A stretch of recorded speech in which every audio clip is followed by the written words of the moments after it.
I have a friend who's probably going to try and tune in. Yay. Hey, aloha, everybody. Welcome to the Bitcoin Piece of Music podcast. I'm your host, DJ Valerie B. Love, and I have a badass Bitcoiner, DJ, producer, privacy advocate. Enki is here with me. Hey, Enki, how's it going? Happy Saturday. A happy Saturday indeed. Yeah, thanks for getting up early. Tell everybody what you just told me that you're drinking for, like, I'm drinking coffee and you're drinking something kind of cool.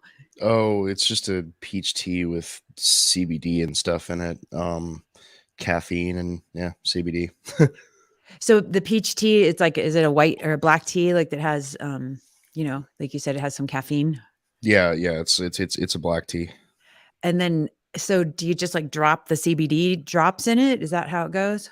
No, it's actually a brand that started popping up at local convenience store called Zentopia or Ew. whatever. I don't know. Yeah, they're not bad. A little bit expensive, but I don't know. Yeah, it'd probably be cheaper if you just bought CBD yourself and brewed tea and made it that way. But And so like, so if you're having caffeine and CBD at the same time, is it like you get a little stimulated, but chill at the same time too? yeah, I probably feel the caffeine more than the CBD. It's only about 50 milligrams of CBD, and I'm kind of a heavy cannabinoid user in general. So I've never really people I've when it comes to CBD, I've noticed it's more effective topically than ingesting it orally. At least for me, I don't really notice it too much when I ingest it orally, but it, I I've had better effects with it, like in terms of like relaxing or like helping muscles and joints when you use it topically. So Oh, wow. I remember when all this was, I'm in Colorado. And so everything, we're a little bit ahead of the legal curve for weed and everything. But I remember somebody was talking about like topical CBD, and I was just like, what? How does that work? And then so you're saying topically, if you use this, it helps you relax more and helps your muscles relax? at least with the so I used to live with a roommate who had some herbalist friends, and we would make essentially a medicated icy hot. So we would use menthol crystals and cayenne and CBD and actually also THC, and put it all into a salve, and that stuff was magical. It definitely really worked because like the menthol and the cayenne would give you that kind of like icy hot feel, and then after a few minutes the CBD and the THC would sink into your skin and really do a good job relaxing your muscles. And using THC topically doesn't actually like get you high. It doesn't break the blood brain barrier, so it acts more as like a localized muscle relaxer rather than just getting you stoned off your gourd or whatever. So you can, people who don't really want to get high can still use it. And I used to give it to a boss of mine who didn't smoke and didn't like weed, but he had really bad arthritis and he swore by this topical. Wow, that's so interesting. Like, you're the first person I've talked to who has done, told me about how to use this way and like the impact it's had on you. Because I don't know, I'm always looking for different ways to enhance my life, you know? Um, and so I think that's pretty cool. Um, okay. Oh, let's see here. Yeah, we're still there. Well, this is super cool. Well, okay, well, let's talk. So we got to meet through obviously both of us being Bitcoiners. And what's the link? Oh yeah, for the stream. Sorry, I had a friend bothering me to. Oh, got it. What's the link? Well, if they go on Twitter, are they on Twitter? Yeah. They can just go to my web, whatever, at DJ Valerie B Love, and it'll be streaming live on Twitter. It's also over on YouTube, but if he or she is on Twitter, they can just kind of cruise there. All right. Um, so so yeah, maybe tell them to cruise over there. But so, okay, well, let's talk. Okay. So we're both Bitcoiners, we're both DJs, we both love music. Yay. We both like THC and CBD and all that. So how did you what's your scoop with how'd you get into Bitcoin? How long have you been into Bitcoin? Oh god, I think the first time I got Bitcoin was in like 2012-ish, give or Wow. take. Um, I I was just kind of I was a delinquent. Honestly, my first encounter with Bitcoin was using it for Silk Road, um, and yeah, that was just kind of how I got into it. I discovered it early on, and then didn't start taking it seriously. Let's see, I started mining in 2015-ish, give or take, but I was mining shit coins. I wasn't mining Bitcoin, but I was still aware of like crypto in general. So I started mining kind of speculatively for a little while. That got me into the technical side of things. I'm generally technically oriented, so I was, as cliche as it sounds, I was actually in it for the technology for a while. Uh-huh. Well, still am, arguably. Um, let's see. Then I think around 2017 was when I actually started like reading more into like Austrian economics and like why Bitcoin was created, and kind of fell down the rabbit hole, I guess, so to speak. It was always, yeah. So I guess ever since like 2012, it was something that I was like peripherally interested in. But then it wasn't until after I learned about it technically that I started taking it more seriously through like, mining and running nodes and whatnot. And then what do you think, like, obviously a lot of people, we all get to Bitcoin in our own unique use case way, right? Like what turned for you from like shit coins to like, okay, it's Bitcoin, baby. Like what was your tipping point? I would just probably have to say a bunch of experience, like playing with, things like master nodes and just alternative cryptos. Yeah, and honestly, it was actually reading about economics that like really kind of flipped my switch. I've read a lot of Mises,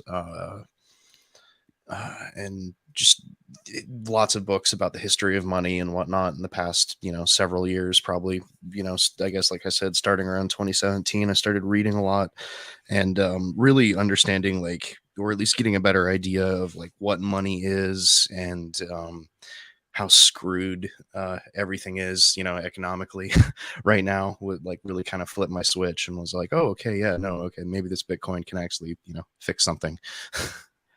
Yeah, I mean, and it's such a crazy wake up call, right? Like you sit and think you've gone through however many decades of life and you think you understand money, you think you understand, how the world kind of works. And then all of a sudden it's like, oh, nope, I didn't. Nope. So Yeah, I was very ignorant for a long time. yeah, I think I still feel like I am, but me too. I learning. feel like I'm learning so much, but the more I learn, I feel like the more I need to learn and the less I truly know. You know what I mean? I'm like, Yeah, holy shit. It's like, it's kind of like I'm not like a huge hiker, but you think like, yeah, I got to the top. Yeah. And then you're like, no, motherfucker, there's like a bunch of more tops to go. You I have can to keep relate. I going. can I can relate to that analogy. I'm a heavy backpacker, and man, anytime you hit a false summit and then you look up and you're like, "Shit, that's how far I still have to go." Fuck. All right. I know, dude. It's seriously like, I think I've resigned myself to the fact, whether it's learning about Bitcoin or spirituality or music or love or relationships, it's just one of those things like it's a never ending spiral, hopefully upward if we're lucky, and just Yeah, like, and all you can really do is keep, taking one slow step at a time, and keep going up.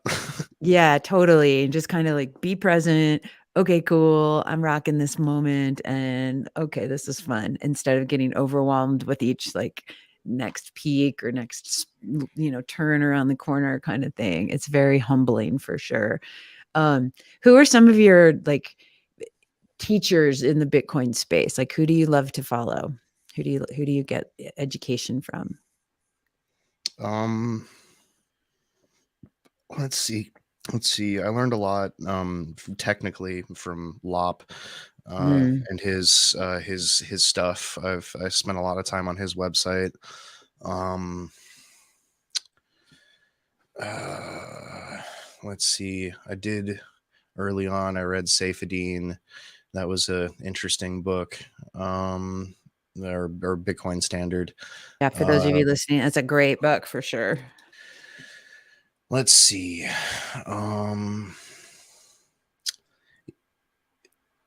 I don't know. I kind of just read technical documents and whatnot. I'm kind of the mindset of like kill your heroes. So even though there are people that I whose opinions I respect, at the same time I try to stay relatively like neutral and not like idolize a single person for my own opinions.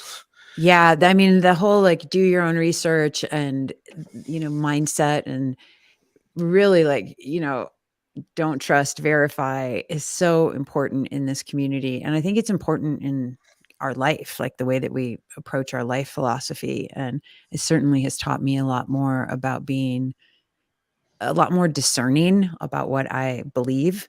And I just, it kind of sucks in a way because I feel sort of like I'm constantly skeptical, but Yeah. I also feel like I'm kind of covering my ass a little bit more now than I ever have. So does Well, I that mean, it's sound? like, yeah, I mean, like, there's definitely a fine line, at least the way that I see it, between like respecting experts, because I know there's a lot of things that I'm still, uneducated and whatnot, that I don't know, especially if it's a technical topic that I haven't quite learned on. So I definitely respect the opinions of people who've been, doing things, longer than me, and are, much more specialized in their knowledge. But yeah, I don't know. I just try to take in information from everywhere and yeah, learn from that.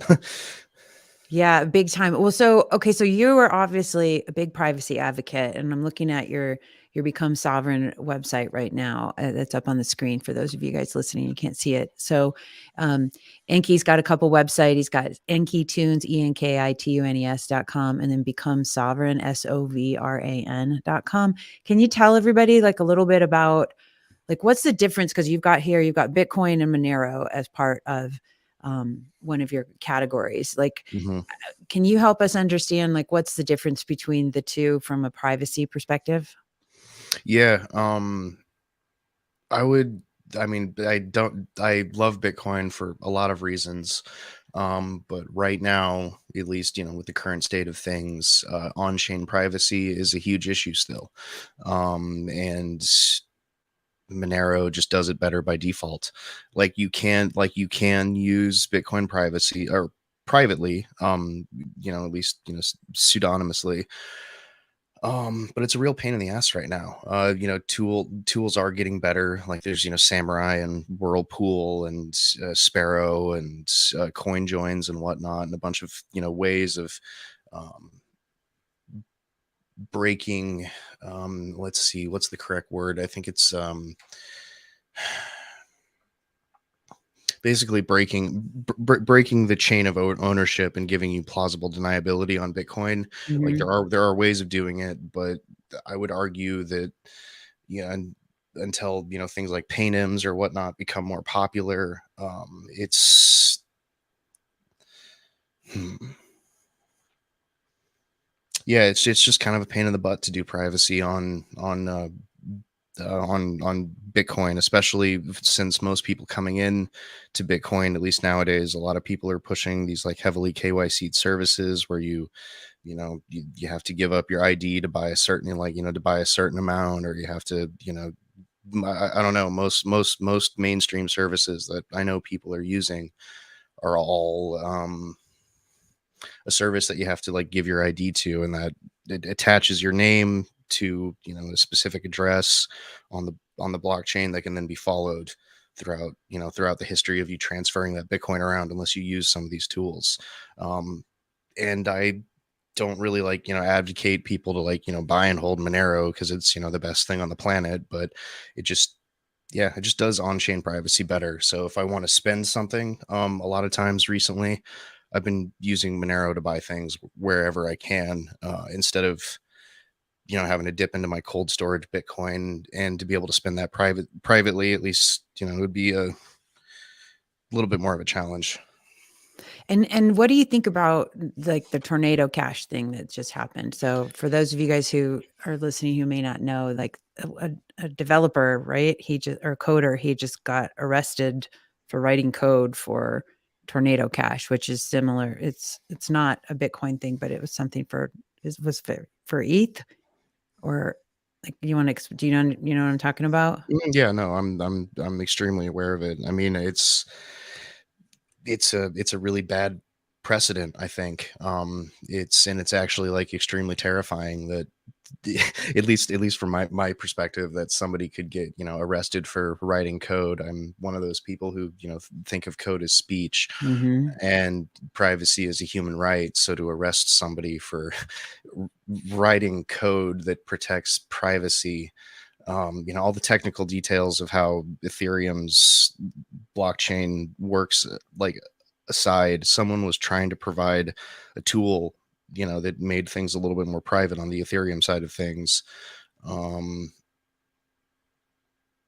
yeah, no, that's a bad precedent. I keep seeing, little things like that all around, where it's yeah, no, it's not yeah, not good.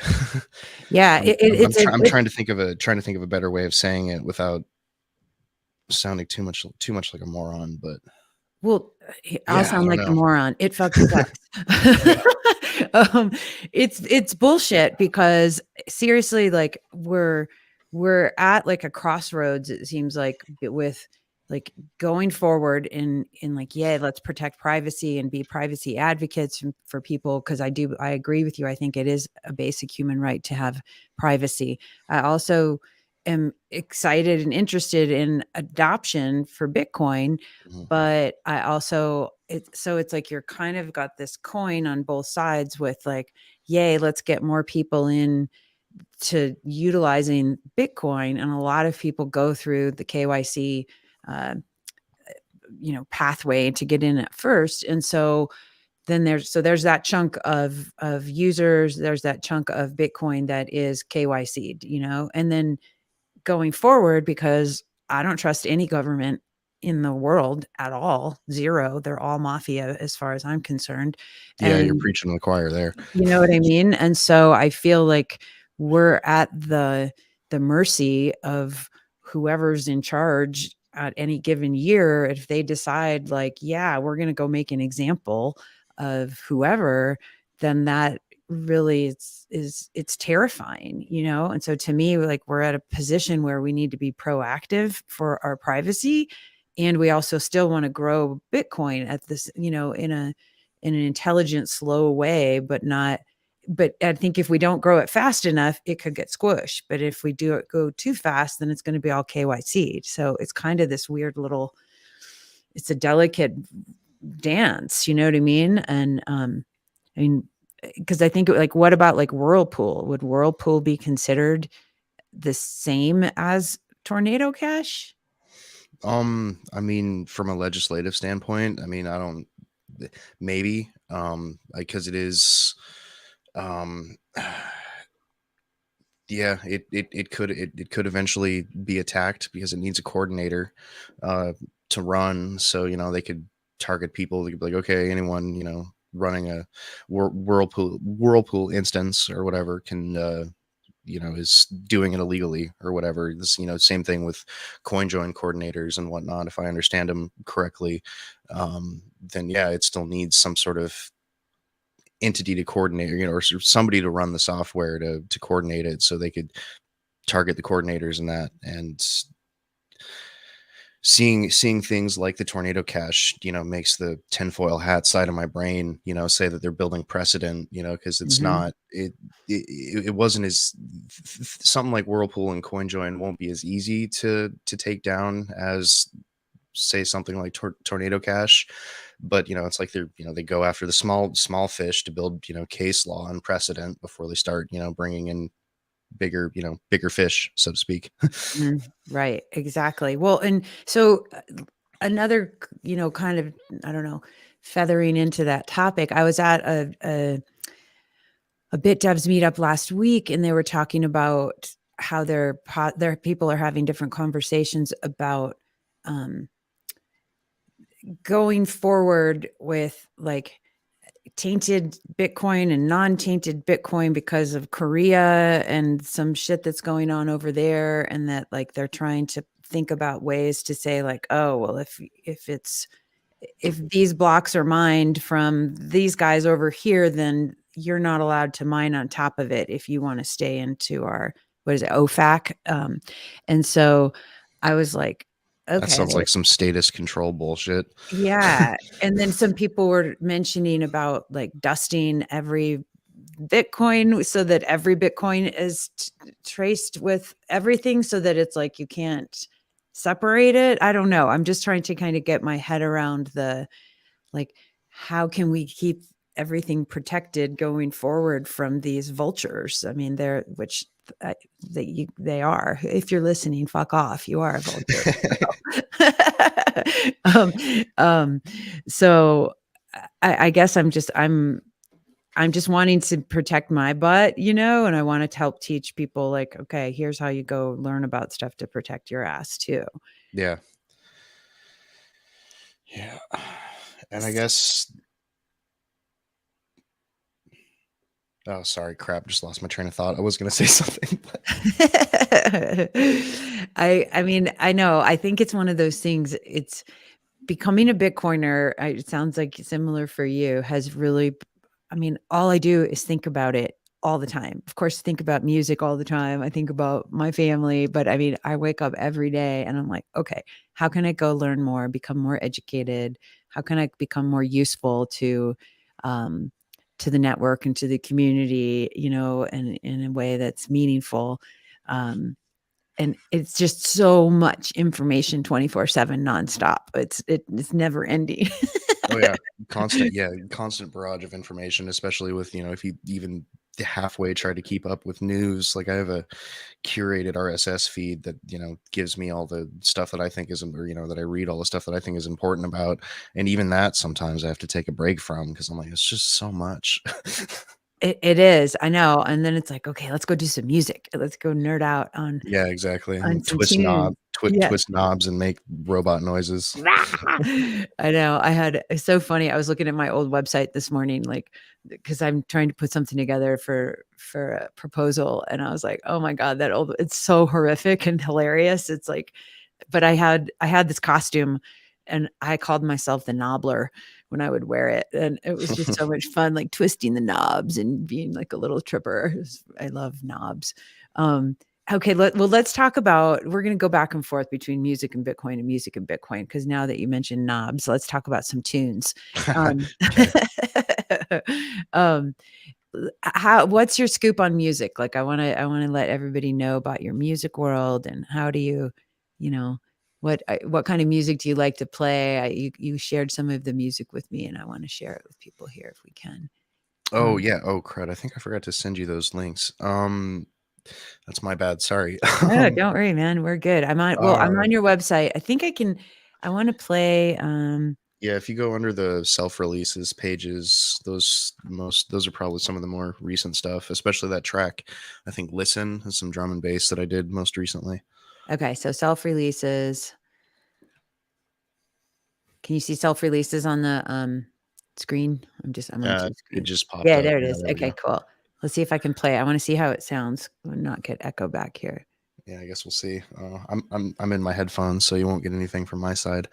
Um, No, because you know what? It pops open a second window, so hold on. So I'm gonna go back to your homepage, because your homepage it was playing some stuff. oh yeah, that's actually the radio station that I host. So I do a weekly with a friend of mine in town at a local bar, and I just live stream it. And so those are the recordings from the old bar show or whatever.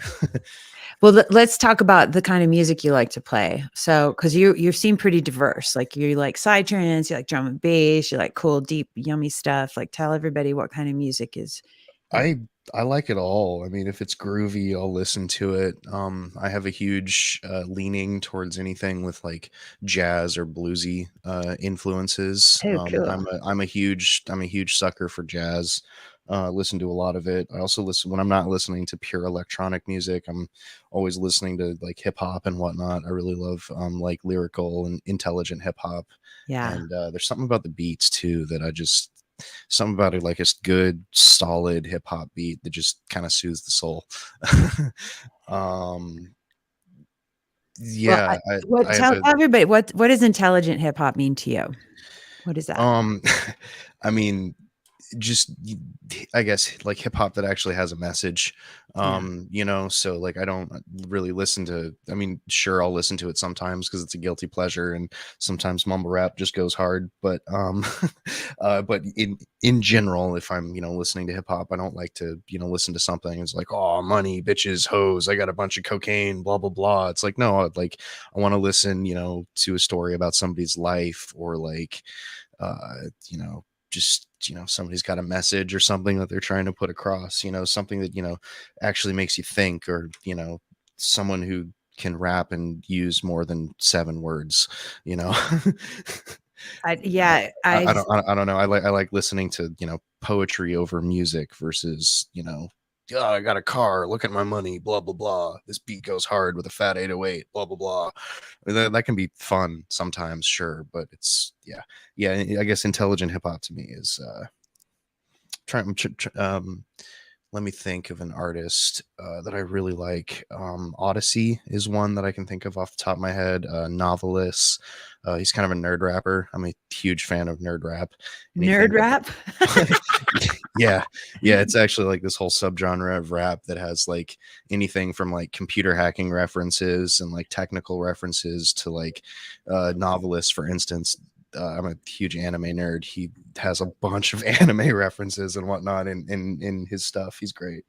Novelis, novelist, Yeah, I think there's two S's. 2 S's. Okay. Yeah. Nerd rap. Well, I think about like the Bitcoin music scene is kind of starting to get a little bit fun with all of us. Like, okay, who's, like Richard, real Richard, and um, uh, oh gosh, Roger three, not Roger That was who we 9000. talked. That was who we talked to the other day, right? I listened to some. I listened to a couple things that he posted that was pretty good. I know he's a good producer, right? Like I like the way his music sounds, and he's putting the cool visuals to it. So it's fun to take a subject that we care about, that we're passionate about, and create messages with beats and with rhythm and harmony and melody and all the fun stuff. It's very it entrenches into our soul, I think, more when we have those ingredients together.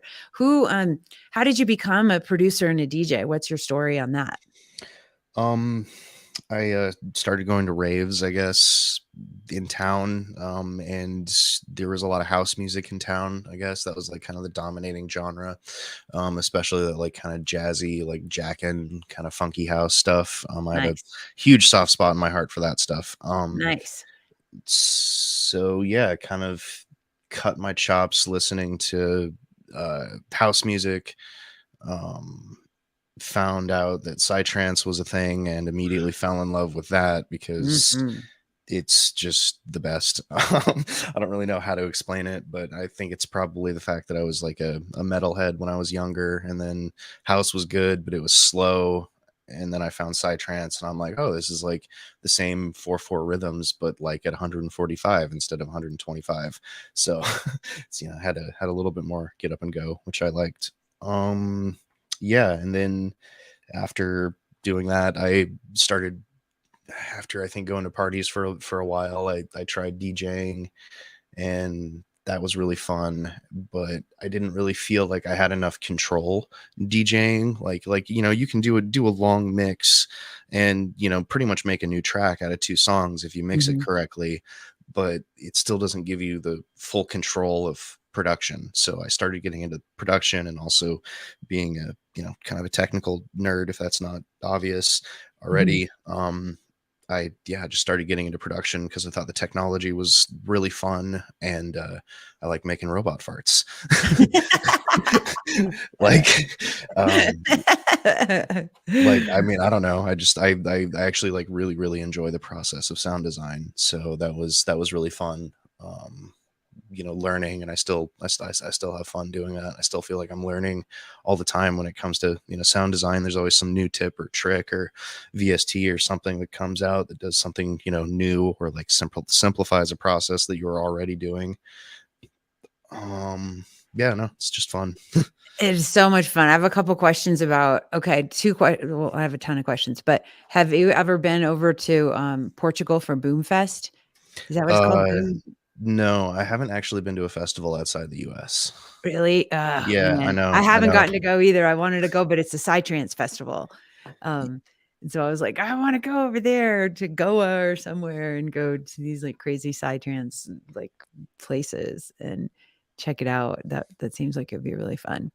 Um, okay, so you haven't gotten to go over there. What about have you been to Burning Man?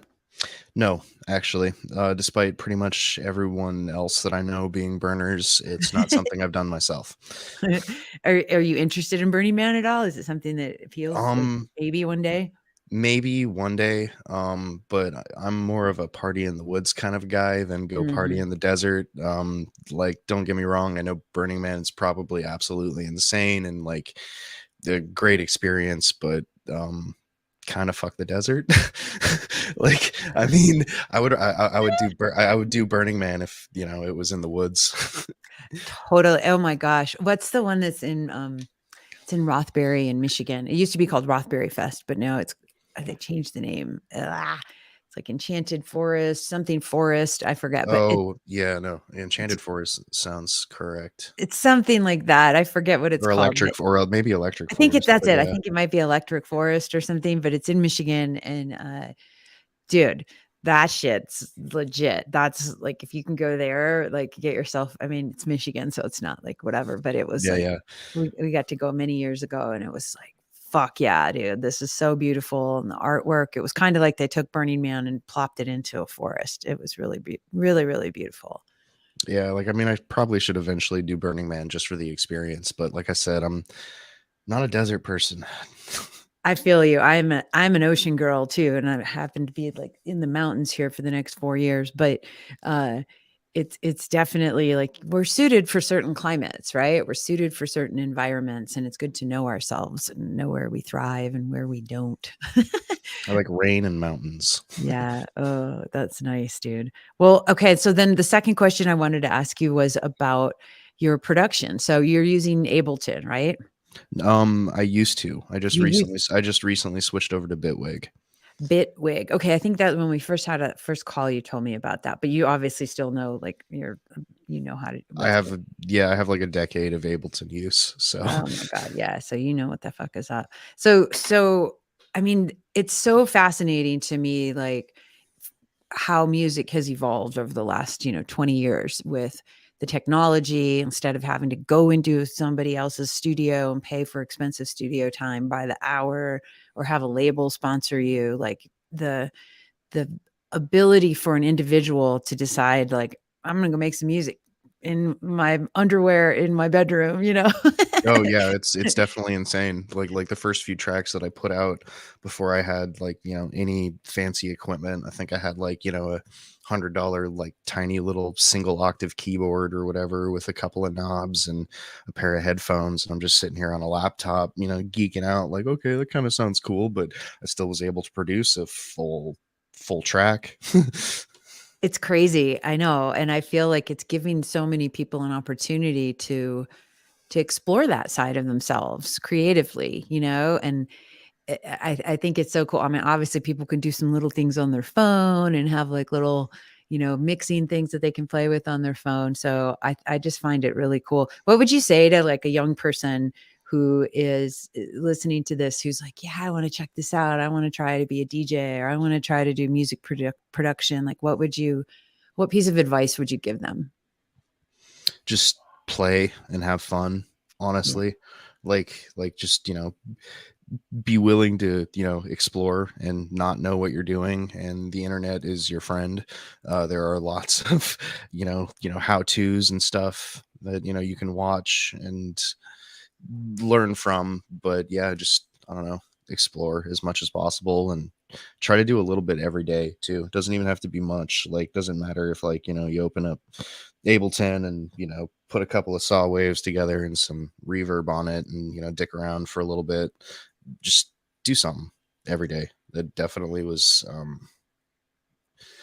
something it's kind of funny. I'm like almost talking to myself because I'm kind of getting back into the swing of working on music more after a pretty bad year-long slump in terms of like just lack of creativity. So it's like I'm also kind of telling myself that it's like, yeah, just a little bit every day, and don't be just, yeah, do something a little bit every day. It's so cool. I really appreciate that you acknowledge that about yourself, because I think as artists, as business people, as Bitcoiners, as humans, like, we need to remind ourselves the same stuff that we would remind our like 20-year younger self or whatever. And it's like, oh, right, I need to hear that shit every day too. Yeah, no, it's like especially, I've realized, I'm like, yeah, no, I'm seriously missing, the portion of my life that is the creative portion of my life. And that just because I was, I still am focused, really hard on work and my side projects and whatnot, mostly side projects. But yeah, anyways, yeah. So like, rebuilding that schedule for, me to, just be creative has been nice. But yeah, no, yeah, I would tell anyone just starting out just to explore and play. Yeah, Don't be afraid to, sound like shit or whatever, because sounding like shit is subjective. And if you're making it for yourself, then really, as long as you're happy with it, then like fuck with anyone else thinks. totally. I know, dude. Like when I first started DJing almost 25 years ago, I'm very old. Um, I just was always like, I just want to, I like the music that I heard at raves and clubs, but I'm like, I think I can play better music. And obviously, if I can get my hands on the records, so that's the number one thing back then. Mhm.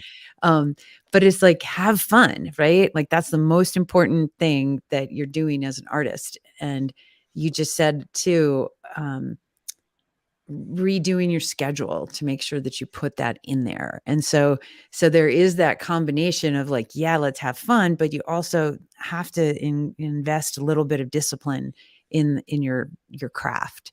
It's not just, oh, I'm going to produce because I feel like it, or I'm going to, you know, wait till I'm inspired. And it's a tough one as a writer, an artist, as a creator, anything. It's like, Yeah, yeah. I'd hate to say it in kind of a blunt way, but like you really won't get good if you don't practice. I mean, that's just, yeah.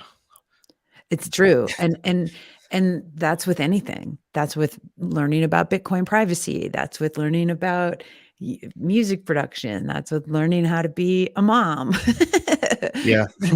you know, I think it's really, really important that we remember that. And I think in this day and age, a lot of um, the mindset that a lot of the younger people are exposed to is like quick, instant, now, right? And there's Mhm. not that like 10,000 hour um, mindset that it's like, I'm really actually going to be good after I put in these 10,000 hours, and it's like, I'm going to mess up along the way and, you know, just have lots of little mistakes, but I'm also going to have lots of wins, but remembering like, you got to put the time in. It's not going to happen overnight.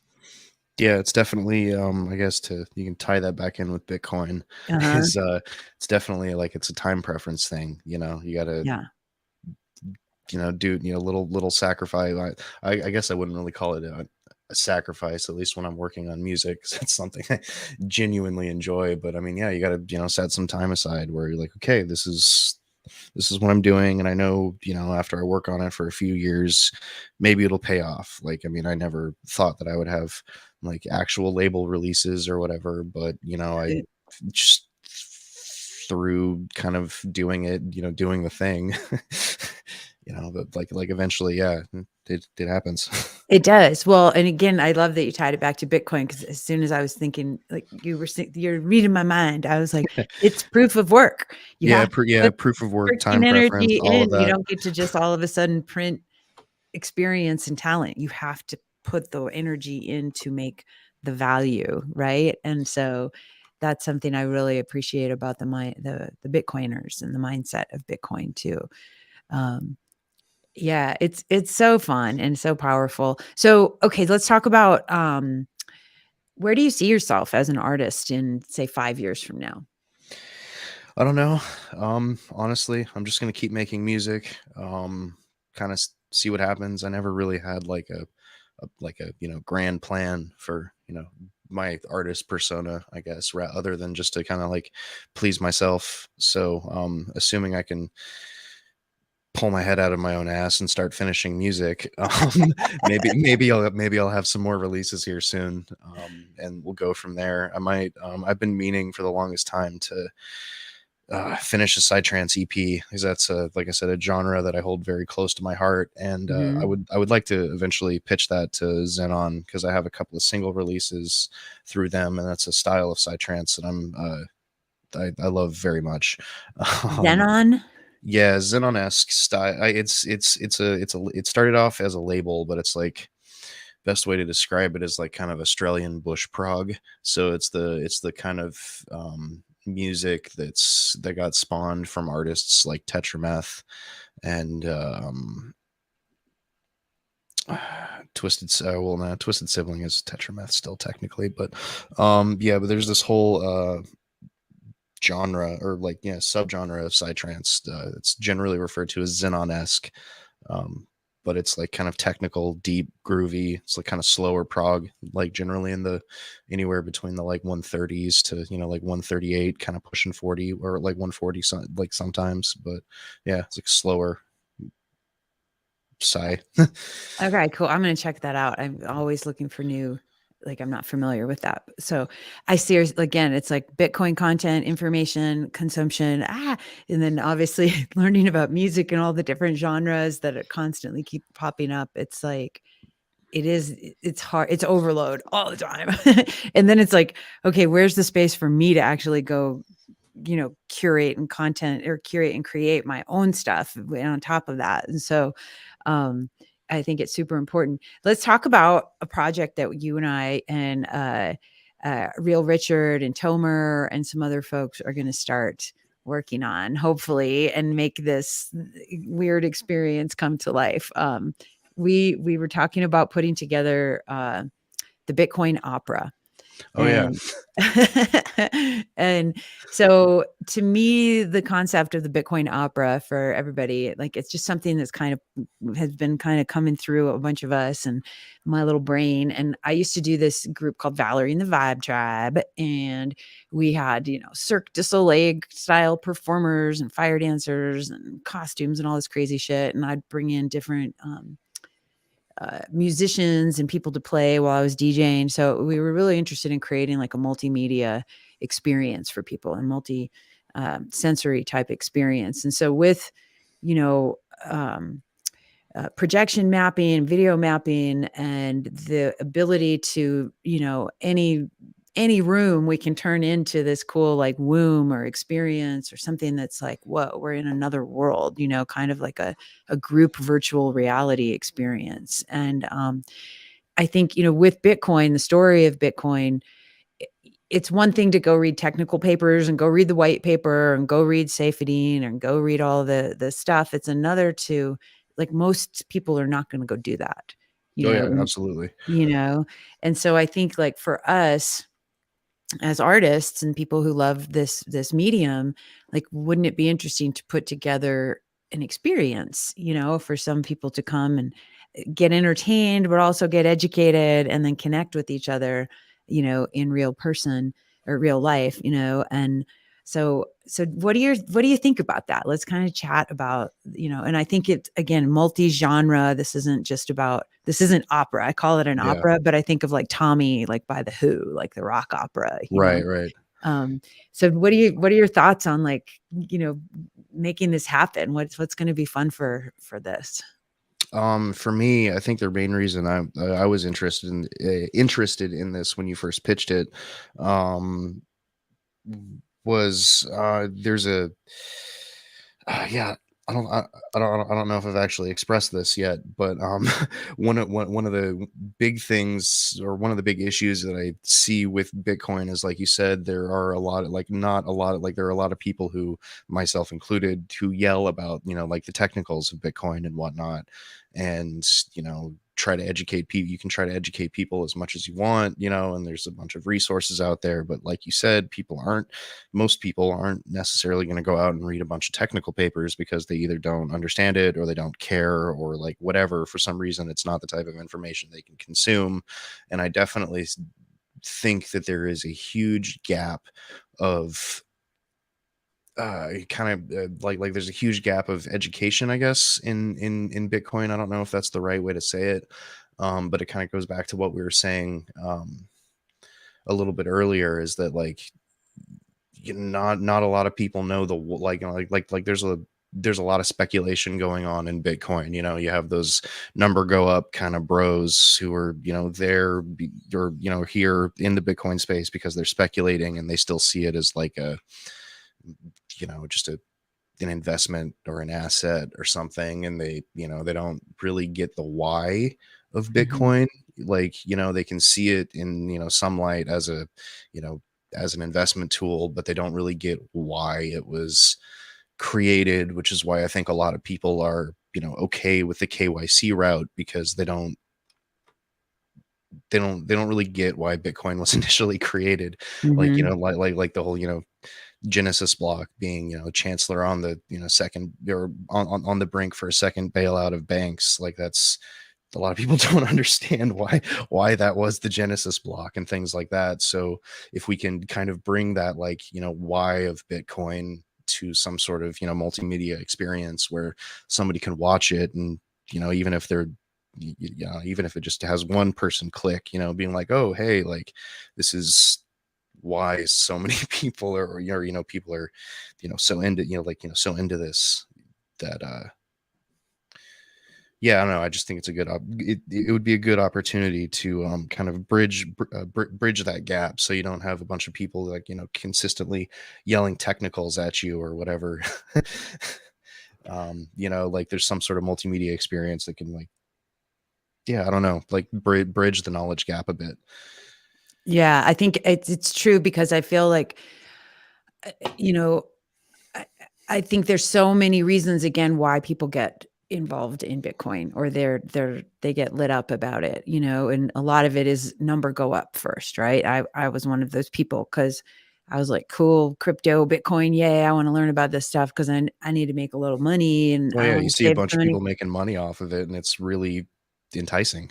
Yeah, of course, and then you see, like, if like a year and a half ago is when I was a little more than a year and a half ago is when I first started kind of learning and diving into the, crypto Bitcoin world, and of course, YouTube is, an onslaught of 100x go to the moon and all the thing. And I'm like, It's ooh, what terrible. is this? And so of course my like little mindset of the old fiat mind of like, ooh, I can get 100x on something if I just do. So I thought that was interesting at first. And then when I started learning like what the difference is between Bitcoin and shitcoins, and why Bitcoin is so important as a tool for sovereignty, as a tool for people to escape authoritarian regimes, as a tool for separating state and money, etc.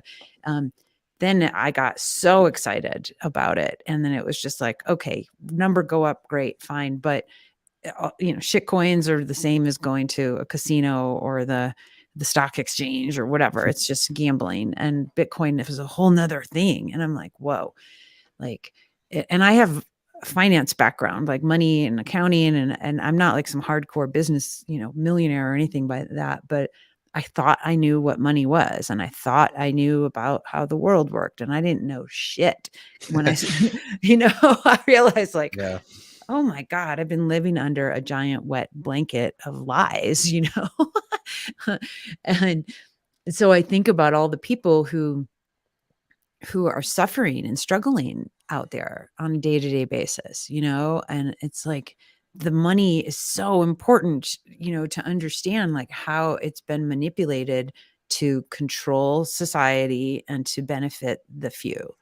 And when that kind of started getting into my awareness on a much bigger, level, I felt like, wow, I have to learn more, and then I have to share more, and I really am committed to like doing the best I can to help other people learn in a way that that's congruent with who I am as an individual, which is like a weirdo, kind of person. But like, it's really important that we come at this Bitcoin adoption from all the angles, and all the voices, because money affects. There's not a single human on earth that money doesn't affect. I was It's the gonna one. say even the most hardcore gift culture burner still has to deal with. Where'd you get the thing to gift? You Yeah, bought it exactly. with some money when you weren't on the playa, and so that Yeah, I love the idea of the gifting economy in Burning Man, but it's still it's you have to go back to the fundamentals of where did you get that thing that you're bringing to the playa to do so to gift, and so it is really like money is the one thing that we all have in common as humans. We have air in common, we have gravity in common. uh, we all have to use some form of it just money. makes complex society work. It's for, I guess, lack of a better way of saying it, the way I see it is it's kind of a necessary tool. Uh, I don't want to say necessary evil, but it, it's I mean, because it's new money is neutral, but yeah, definitely a necessary tool for complex society. It is, and that's and I think like, what are your thoughts on, there's a lot of people who are like, yeah, we're building the citadels, woohoo. How what are you involved in any of those kind of conversations and people talking about like kind of building their new world around, a Bitcoin standard? I mean, I kind of see that happening here and there. I I think, at least the way that I see it, I think the whole Citadel thing, I think some people take it literally, but I see it as more of like a mindset, really. Because I could, you know, I would say building, quote unquote, building your citadel is just making sure you're better prepped for the future, like learning some skills like growing food, learning how to garden, learning how to can things, um, just I don't know, taking care of your life and getting your life organized, eating good food, making sure you have access to, good food, especially with the, how things are or, have been lately or, are slowly turning, I guess. Yeah. Just yeah, I don't know. I guess for me, I see the like the Citadel is like more of a mindset rather than like an actual physical thing.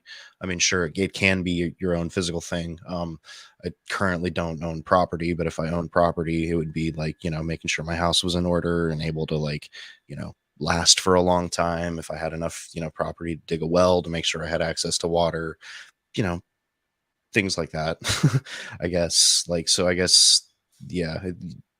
At least for me overall, it's more of a mental thing. It's not really this like, oh, we're gonna go literally build a physical city and exclude anyone that doesn't have Bitcoin or whatever. I yeah, yeah, I don't know. I think it's just kind of like building yourself like a resilient circle, I guess, or I guess citadel. Yeah, I don't Yeah, know. yeah, yeah. I like how you're thinking that. I think it's interesting just as you're sharing that, my mind is thinking of kind of the spectrum of the Citadel mindset, right? There's Yeah. like exactly what you're saying, all the way to, okay, we're gonna go buy an island and fuck everyone else and Like, as burn much as I would boats, like as much as I would love to buy an island and just piss off, Yeah. it's not, it's not super realistic, so Well, and I think about, and I have not read Lord of the Flies in forever, but my mind, for it's some been a reason, long that time. popped into my head. It's like, no matter what, when you have more than one person doing anything, you have to start having a set of agreements. Yep. And, and so whether it's a couple, whether it's a family, whether it's neighbors, whether it's a community, et cetera, et cetera. Um, and so I like the idea of, let's go build this new world, but the reality is we've already got all this world, right? And so how can and we can't just abandon everything, because when you go and start, physically building a new a commune, a community, a citadel, whatever you want to call it, like you're still going to run into the same exact issues that society has had to deal with for thousands and thousands of years, right? How do you Yeah, you still need self-organize? yeah, you still need some sort of social contract, like it or not. Exactly. And you still need some sort of value exchange. Obviously, everyone's not equal.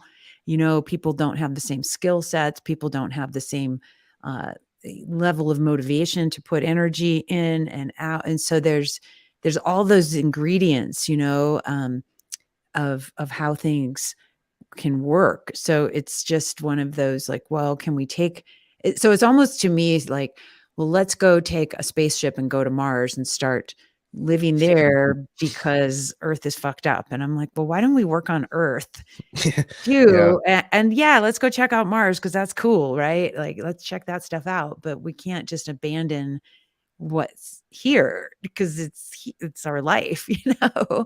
um I don't know. I just think it's fun observing how everybody is um, getting excited about the prospect of the future and hope for the future. Do you feel like Bitcoin has given you more of a hopeful outlook on life? I mean, yes and no. In Mhm. general, in general, I would say yes, just because it did like just the Bitcoin space in general. There's lots of people, doing really positive stuff, whether it's like, like the beef initiative, I think is really great because Yeah. there's, I, I don't know. I'm very passionate about food. I've been cooking my entire life. So like seeing people actually give a shit about what they put in their body to me is something that I think is great. So like, there's lots of people doing good work out there, but we're still kind of operating in an adversarial environment. So yeah, I don't know. Yeah, in general, I would say it's given me a better outlook on things for sure because there's definitely a lot of dark shit going on. So yeah. What do you think is the biggest problem we face as a society right now? Oh Jesus. Oh, that's an open-ended question. Yeah. Phew, jeez.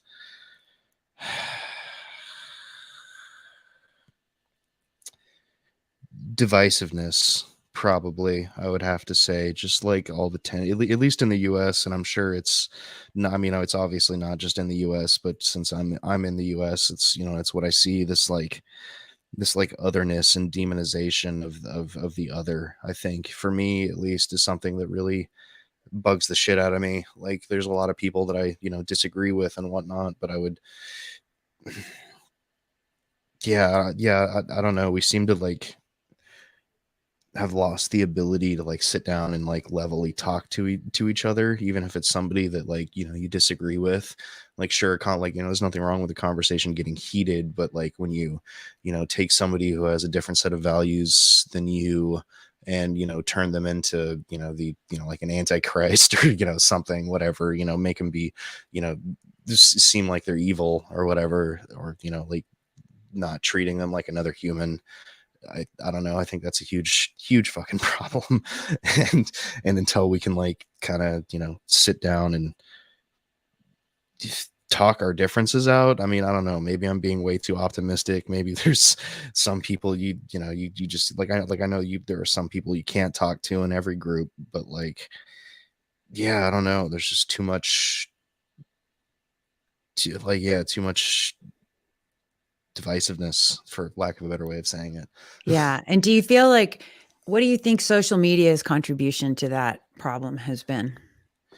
Um, it's both. Yeah, I don't know. It's weird. It's probably exacerbated the problems in a lot of ways, but at the same time, it's like I don't think social media is all that bad because without it, I wouldn't have met people like you or other people that like I kind of value in the Bitcoin community. But yeah, I think I mean, it's like social media is slowly changing. You have things like Noster, and there's been attempts like Mastodon. Even though I don't really think Mastodon is the best solution, there's been like other attempts at like different forms of social media. I don't think it's going. I definitely don't think it's going away. But in its current state, Yeah, I'm hoping it changes a little bit. I don't know. I don't know. It's hard for me to like actually like decide whether or not social media has been a net negative or net positive.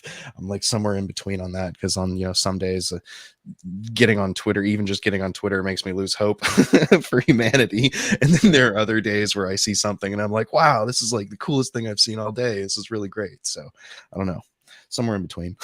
Yeah, I agree. I agree with everything you said, and I think, like, it is a tool, just like a knife is a tool, and anything, can be used with, you know, intentionality, or it can be used, um, unconsciously to, okay, oops, I said some shitty thing and hurt someone's feelings, but I thought I was being funny, or, Yeah. whatever, and I think for me, what I'm witnessing, and certainly as a mom of 2 teenagers, Yeah, I'm not a parent, so I can't even imagine that perspective. oh, dude, It's it got to is be wild. seriously, it's my daughter's on Snapchat, which is That's like a weird this, one. oh my gosh, every second, it's like she's got a panic attack, it seems like, on 24/7, because if she doesn't respond to the thing very quickly, then she thinks she's sending a signal to whoever sent her the snap that she doesn't like them. And I'm like, it's okay to wait to respond, And so the way that us adults are, our brains are already formed, and I'm old, so it's like we used to have dial-up phones and we never had the internet, and I didn't have cell phones, when I grew up. So it was one of those, like, yeah, I'll get back to you like in a day or two, or Yeah. Yeah, I'll that reply kind when I of, or reply. maybe I'll drive to your house and talk to you in face to face. And so the way in which we utilize the technology, I think, has caused a lot of that divisiveness and that Oh division, yeah, because absolutely. we don't see each other's eyes when we're tweeting. We don't see each other's eyes and body language when we're, um, on the phone or engaging in those ways. And so I think it's created a barrier for human connection, and it's caused a lot of miscommunications and misunderstandings and misreading of what the other person's intention was, because we're losing that human interaction component. And then obviously COVID fucked everything up too, and it's like, yay, let's keep everybody separate and afraid that they're going to die if they see each other because the flu. And it's like, oh Yeah. God. Um, so I really feel like it's something to really pay attention to, as far as like growing our society going forward. Like, even if we fix the money, we still have to fix the communication, you Yeah, know? it's definitely the incentives of the algorithm. I don't know if that's the best way of saying it, or maybe what's incentivized by the platforms. I mean, Twitter, TikTok, all the major platforms, they kind of incentivize bad behavior in some ways. So, it's like if you do something, stupid on, TikTok, where you like go and slap your friend and like kick him in the nuts and dunk him in a pool of water or whatever, then run away and put like a Benny Hunt, like a funny video music track over it, you're going to get a million views versus Yeah. like, I don't know, somebody saying something intelligent. I don't know, Right. Like, maybe. oh, peace is good. Let's meditate for love today. Like, Yeah, it's yeah, like, or something, or it's like like Twitter, like you the things that end up going viral on Twitter is like some snide comment that somebody said where it's like, oh, boom, ratioed or whatever, so it's like kind of the incentives of the platform. I think there are platforms that like maybe need to change, or I mean, really the underlying protocols, having a more open protocol, I think would be great.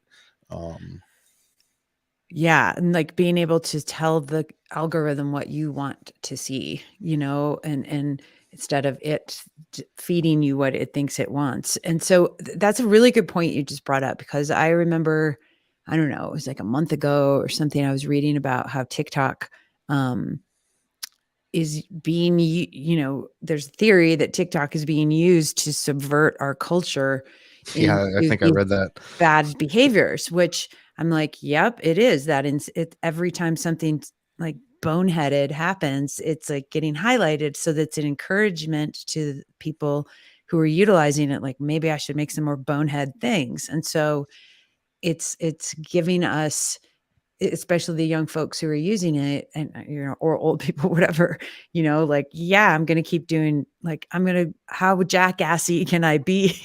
Right, yeah, I was gonna say it's like Jackass, but, like, everybody's on the show now. Totally, it is, and then it's just this. I My son and I watched, I forget what it was called, but we watched. It was a spoof movie kind of thing, but it was this guy who, um, he's probably 18, 20 years old, and he was some influencer guy, and he kept like, he had like literally like 3 followers or something. Hmm, And he was really trying to get this one guy to pay attention to him. And he kept doing like the next level of intense stuff and shitty things. And then it got to the point where he was like murdering somebody oh, on, Jesus. but it was a movie, but it's Oh, like okay, that. right, yeah, Yeah, yeah. this wasn't real, but it was that the mindset of like, oh, I have to keep just trying to get a thumbs up on my screen from a stranger, and I'm going to keep doing this fucked up behavior, Yeah. Well, it's that, And like, it's that little dopamine hit you get from, whenever you get likes or whatever, it's like, okay, you post a picture on, like, say, Instagram or something, and if, like, certain people don't like it, then all of a sudden it's like, oh, like, what did I do to upset them? Blah, blah, blah. Or, you get you post a picture of your cat and it gets a billion likes and everyone's like, oh, it's so good. That's such a cute cat, whatever. Then you're like, oh, keep posting pictures of my cat because I get interactions or whatever. Yeah. I mean, I don't know.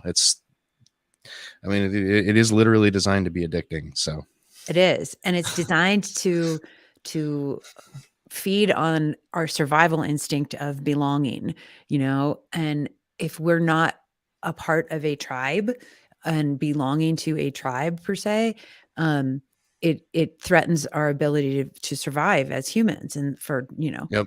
however long. And so they know that, and they're like, sweet, we're going to keep, making sure that you feel like you want to keep belonging somehow, and Yeah, it's so deeply embedded in humans that need to belong. Like, is even the most individualistic person still needs some sort of community. we are like, and as much as we're like, yay, sovereign individuals, and we're so badass, it's like, we are a human family, period. And Yeah, we are an earth family. Like, we rely on the plants and the trees and the water and the animals and the bugs. And like, it's all, we're all one, And so to act like any one of the things is superior or can live without the rest is an illusion.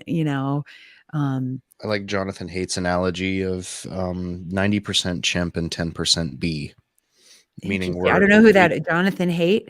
he's a evolutionary psychologist. Okay.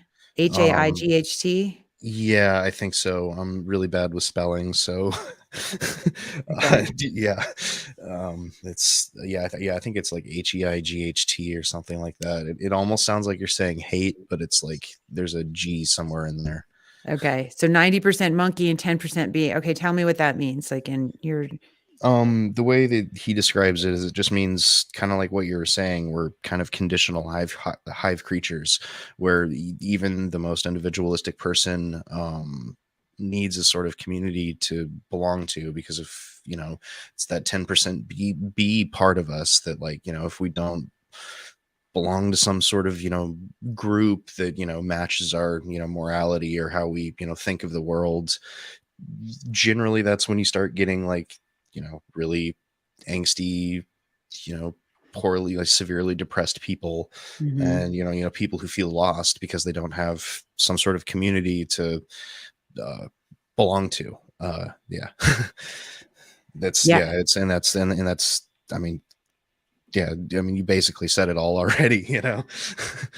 it's true. And I feel like, the mental health crisis that is growing on a day to day basis is, it's a combination of all of these things, but to be aware that, like, we're participating in it unconsciously sometimes, as far as like how we're using social media. We're getting those dopamine hits. Yay, awesome. Uh-oh, someone didn't like me. Now I feel bad about myself. I better go do something else to get that like, or to get that acceptance. And so I did an episode with a gentleman named Dan Weintraub, and he talks about uh, the neurobiology of how we operate, and Hmm. that we're just basically bags of chemicals and hormones and Yep. all of this, and obviously we are. And so it's kind of like, how do we take that self responsibility to hack those chemicals in our body, the energetic states and frequencies that we operate in. And food is obviously one of them. Music is one of them. Um, Being with people that, light up when they see you is one of them.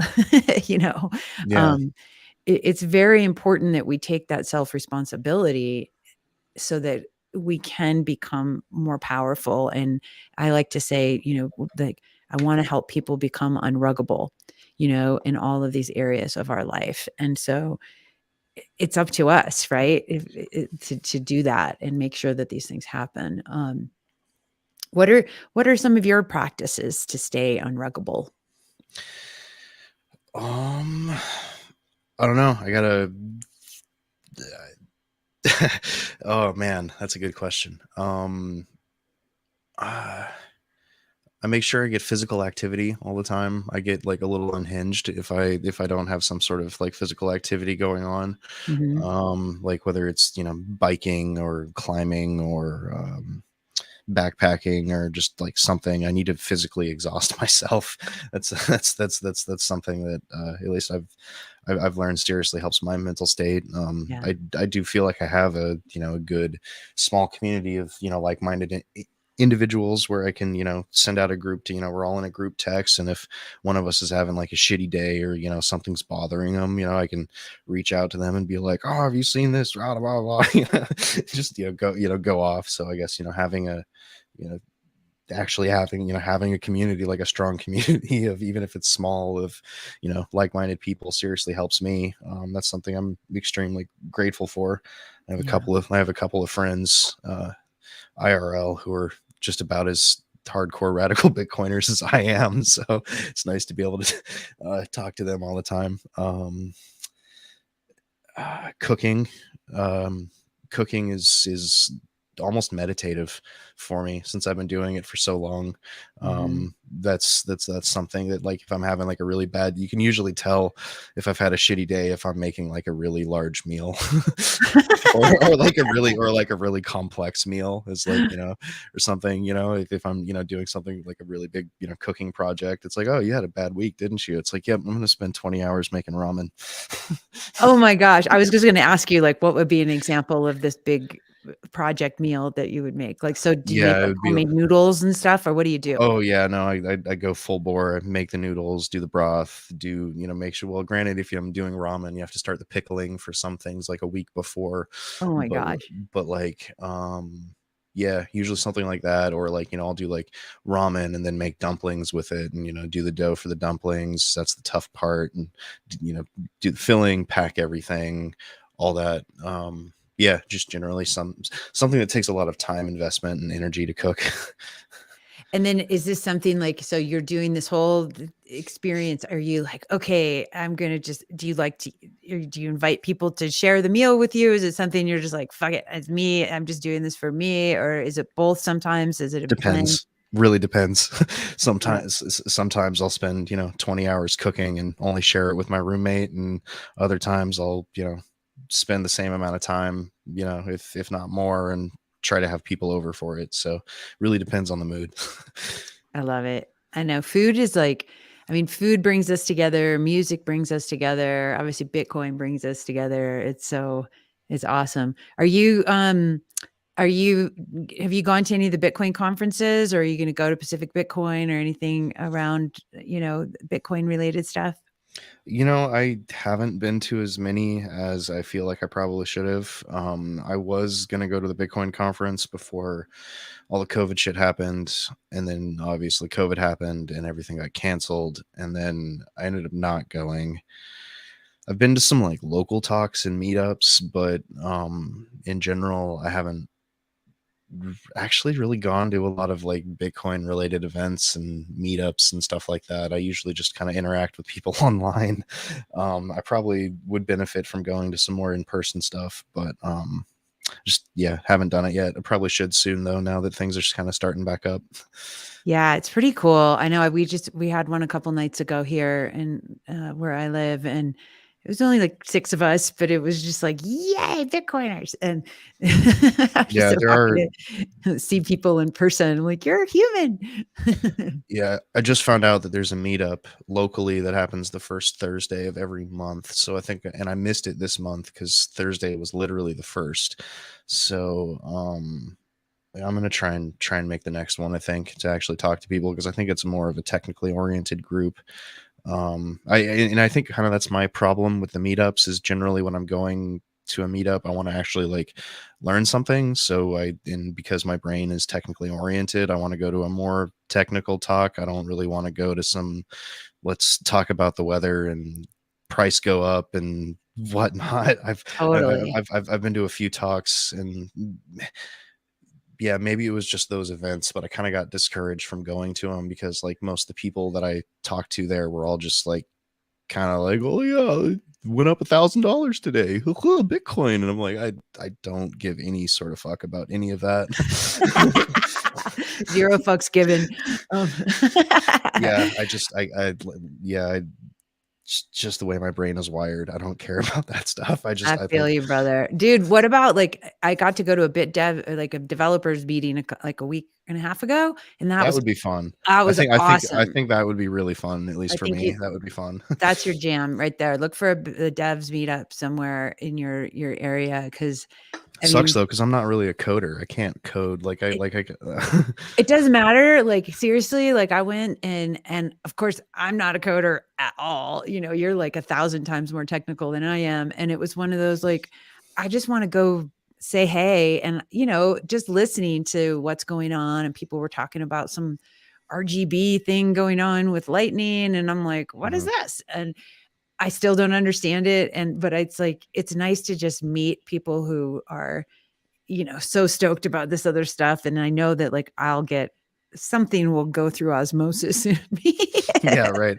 Yeah, just being there, you'll absorb something. Totally. It's fun for sure. I love it. And yeah, I want to like once a week, I'm going to try to do something in person with at least one Bitcoiner, like a human. I work from home. I'm home all the time, so it's like I need to get myself out there in the human world. And uh but it's good. It's really fun. Well, I'm excited for us to see what happens with the Bitcoin opera and, just kind of play around with that together with everybody. I'm Yeah, putting I'm really stoked to together get that a little bit more. I'm really stoked to get that a little bit more nailed down. Me too. I think it's going to be cool. I put together I put together just a little mini proposal for Pacific Bitcoin conference to see if we can just like share like and see if Real Richard could like maybe do a video, and if we put some music together and just maybe do like a 2-minute thing of like Tomer's voice, and then I can do a little singing and you guys can do the magic that you do with music. I mean, I'm not as much of a producer as you, but I love I love taiko drums and like dun dun dun dun, like cool Oh shit yeah, like that. we could make something really epic. Lots Yeah, of like psychedelic reverbed horns going out, like totally. And those huge stabs. and I think like it's like we could do this cool little medley over 2 minutes of like a couple different genres and then show different. I don't know. I just think we can do something really cool so it's not like okay, it's just one thing. It's like, no, we're going to take you on this fucking kick-ass journey, and if we create, let's say an hour and 15, 90-minute show, um, experience, it's kind of like, this is the kind of condensed thing of what we can, offer, and it's going to be fun. So I think, we'll play around with that. So we'll schedule another little jam session with us and see who else wants to kind of participate. What you said you had BTC, like your friend that you added is are they interested in jamming with us? Yeah, no, he was definitely showing some interest in the project, and he has some video editing chops, and he's a Yeah. writer. And right now, actually, right now it's like heavy fire season, so he's not going to be online. They're having some power issues.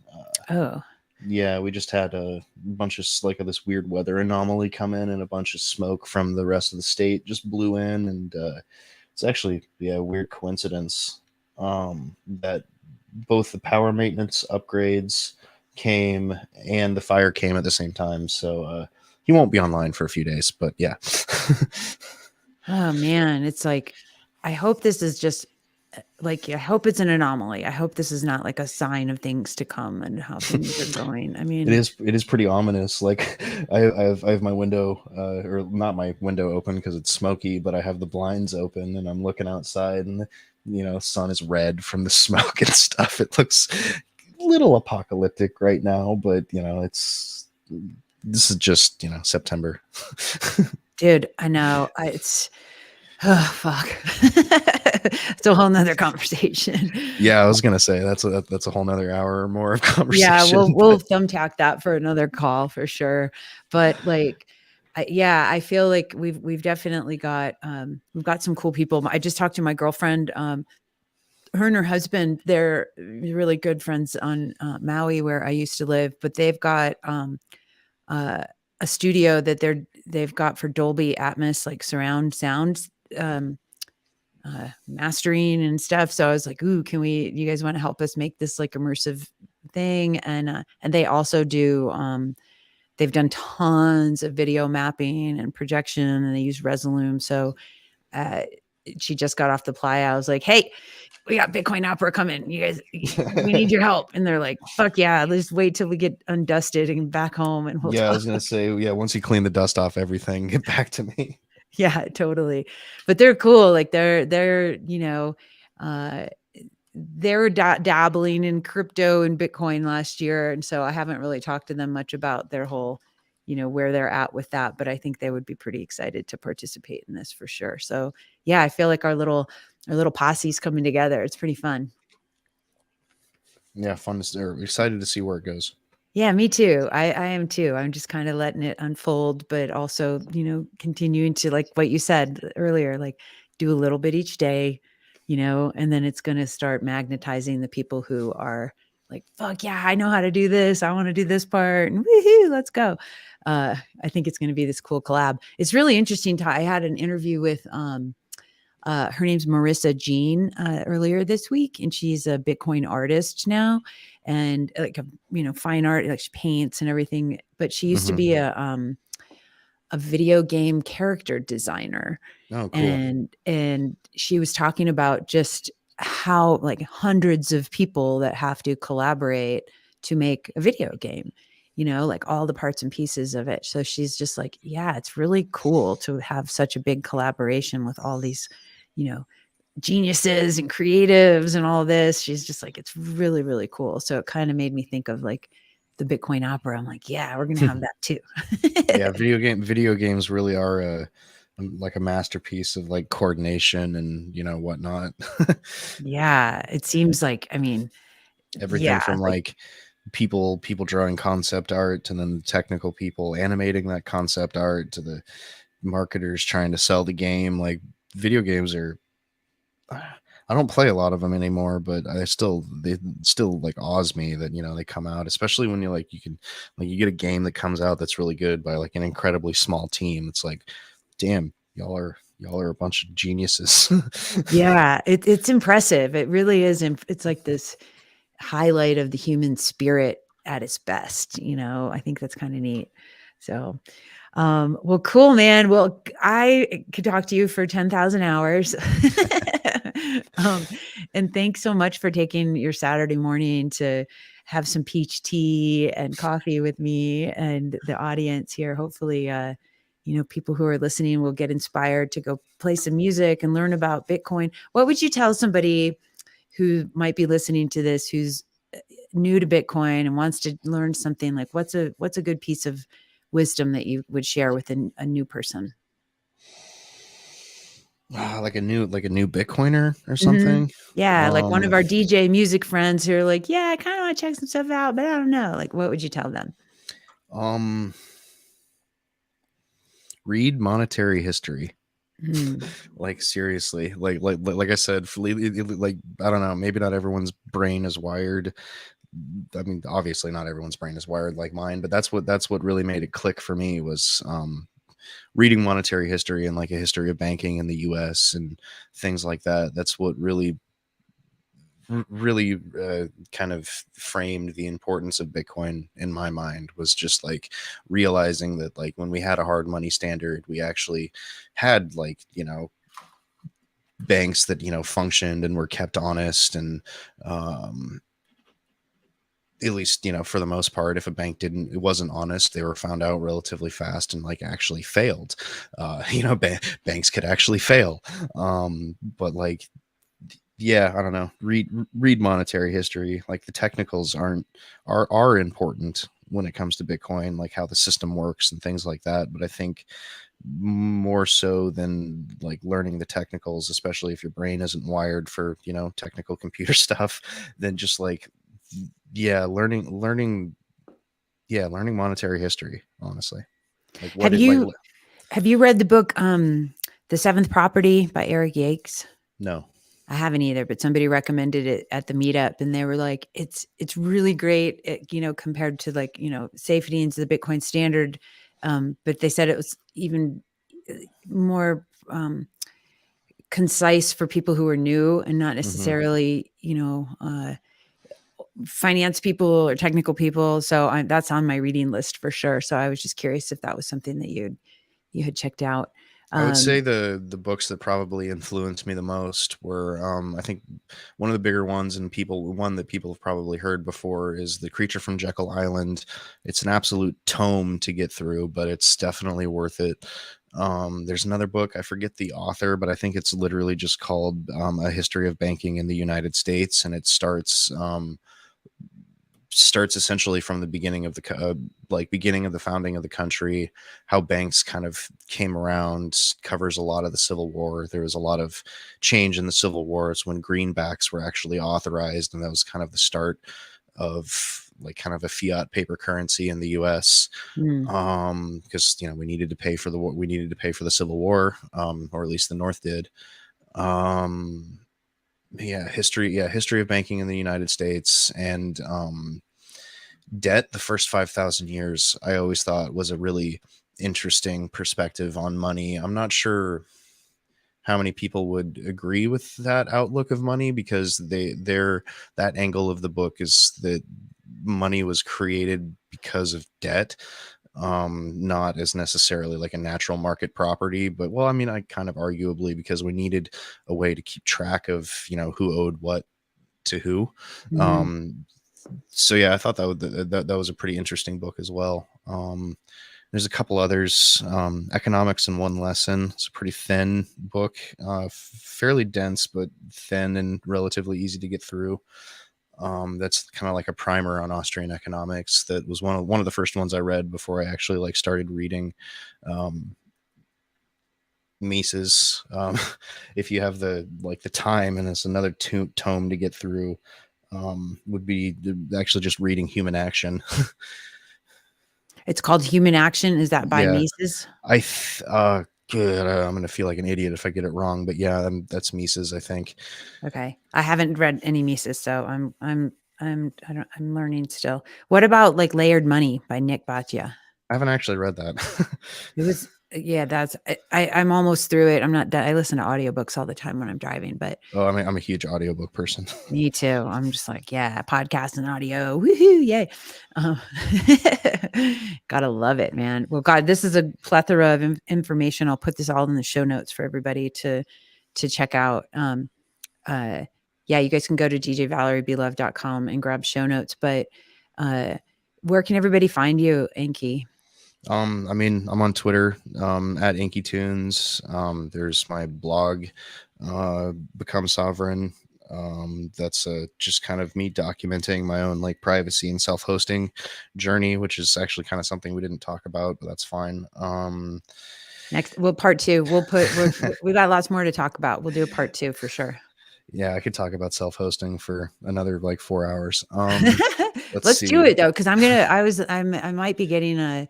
I don't know if this is. Maybe we'll talk. Whatever. I want to get like a start 9 and start doing all my stuff, but I don't know if that's the right route to go. But There, whatever. yeah, I was gonna say start 9 if you're gonna do the starting home server thing. I would, yeah, start 9 would be the way to go. Oh, cool. Okay, Um, great. That's nice to know. But yeah, Become Sovereign is the blog. Inkytunes.com is the music. It has, I mean, all my sites are interconnected. So if you go to one of them, you'll be able to find all of it. You'll be able to find all of them. Yeah. And when are you doing the live stream so everybody can tune into your radio show? Oh, okay. Yeah. Now I'm going to have to actually do server maintenance on that. But I was having some problems the last time. But it'll be radio.inkytunes.com Okay.